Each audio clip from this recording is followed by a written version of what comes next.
Hello students and namaste everyone. I am Dhaval and your today's topic is our first poem of Unit 1, that is The Road Not Taken by Robert Frost. Robert Frost is an American poet who writes simply but insightfully about the common ordinary experiences of life. Here, insightfully means having an in-depth or great knowledge about something. The poem The Road Not Taken is Robert Frost's one of the most famous poems. So, through this poem, The Road Not Taken, as the title suggests, from the title The Road Not Taken, the poet focuses in the poem about the lost opportunities. Okay, so through the title The Road Not Taken, the poet in the poem focuses on lost of opportunities. Okay, so here in the poem, the poet describes that while he was walking on his foot and traveling in the woods means here forest. So he was going in the forest, then he comes across a fork, F-O-R-K, fork in the road. So here fork means a divergence. Whenever we are going on a straight road, then many a times a divergence comes, that means a two different or a separate road comes, that is known as a fork.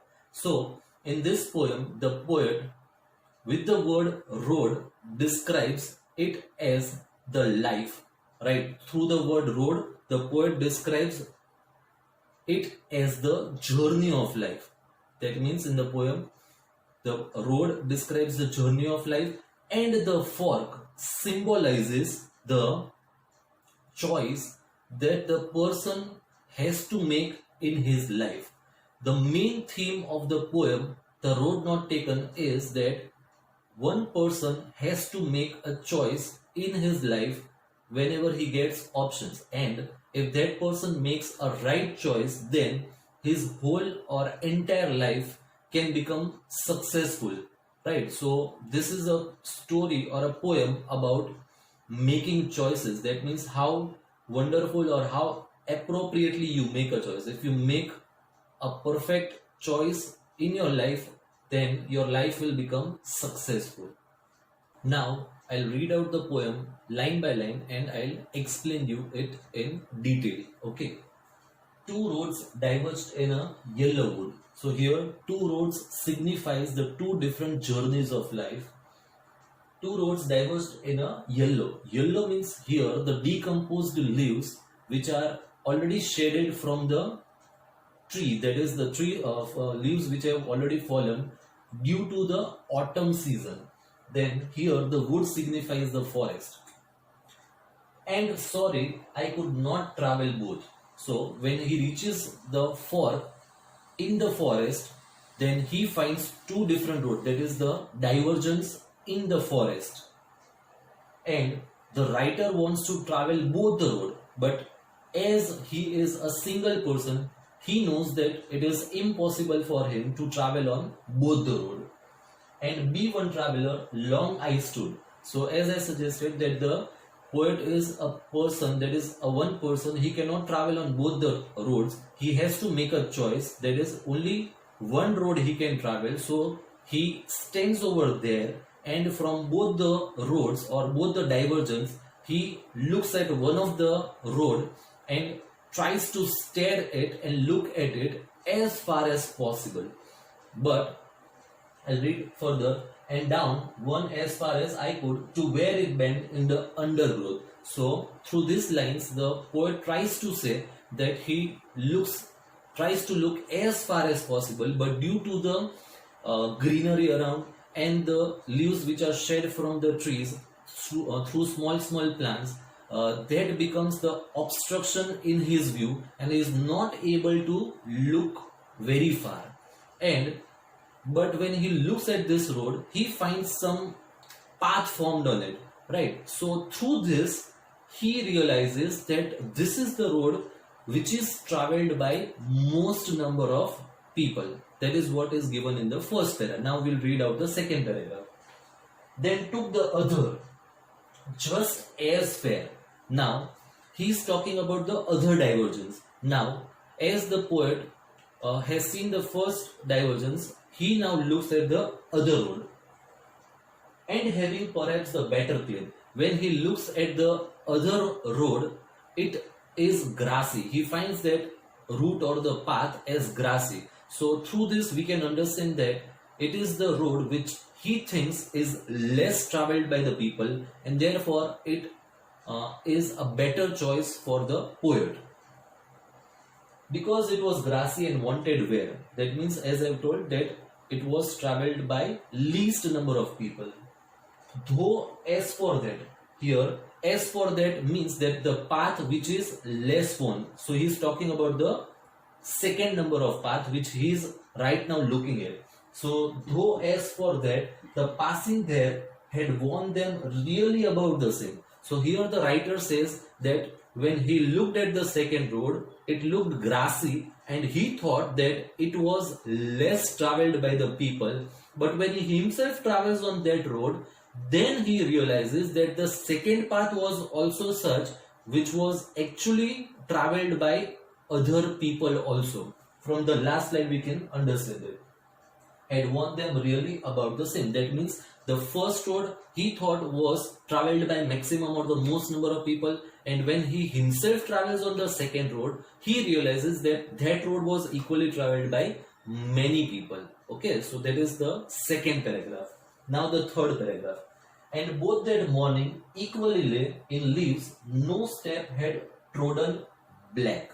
So this is an imaginary paragraph. That means in this poem, in the third paragraph, the poet imagines about that day when he had a choice to choose one of the path. Right. So he says, and both that morning equally lay. So on that particular morning, when he had reached at a fork, he was the first person to reach at that fork, and due to that, no one had walked on either of the road. So both the roads looked equally same for him, and he felt very difficult to choose the right path. Okay.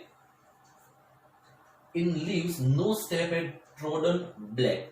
Trodden black means as he was the first person on that road that morning. No path. Trodden means no path was formed on either of the road. Okay. Oh, I kept the first for another day.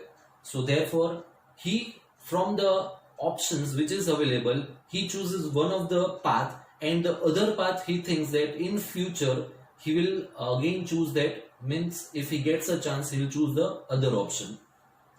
Yet knowing how way leads on to way, I doubted if I should ever come back. So here he says that we all know that life is very uncertain. So he says that once I have chosen the path, and if I'll walk on that path, and if I'll go ahead or move ahead, right, if we'll go on that path for further and further longer time, then if in future there is a chance, he won't be able to come back and he won't be able to make the other choice.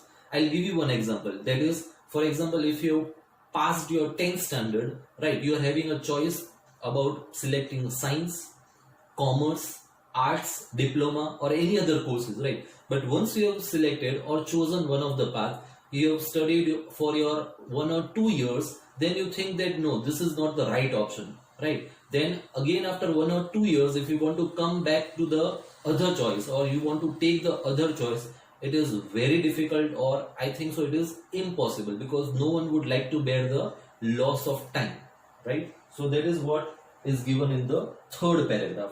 Now we'll study the fourth paragraph.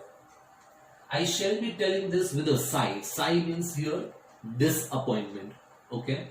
Somewhere ages and ages hence. That means here the poet tries to say that whatever decision or the path he has chosen, and if that path or chosen proves to be a failure, then ages and ages, that means years and years after, he will be sitting somewhere and regretting himself about his choice, whatever he had made.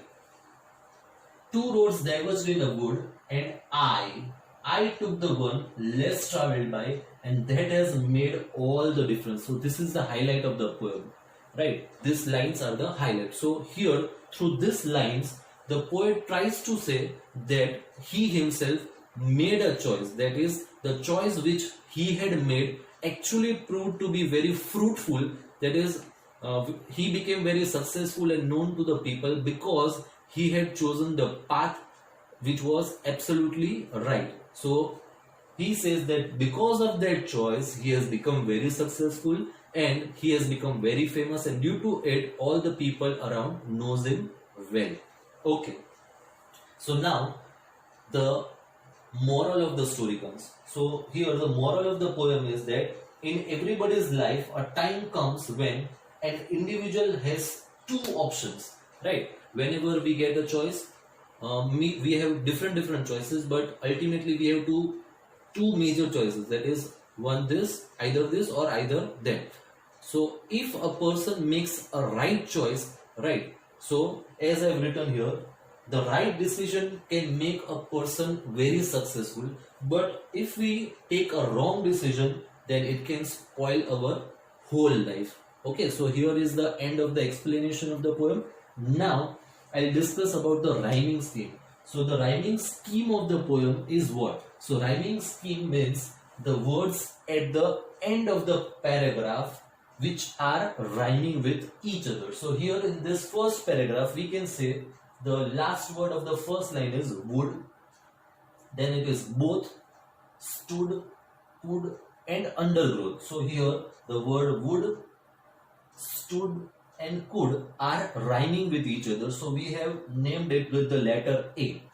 Here it is both and here it is undergrowth. So this both words are again rhyming with each other, and so we have given the letter or the name B. So through this we can understand the rhyming scheme of the poem is A, B, A, B.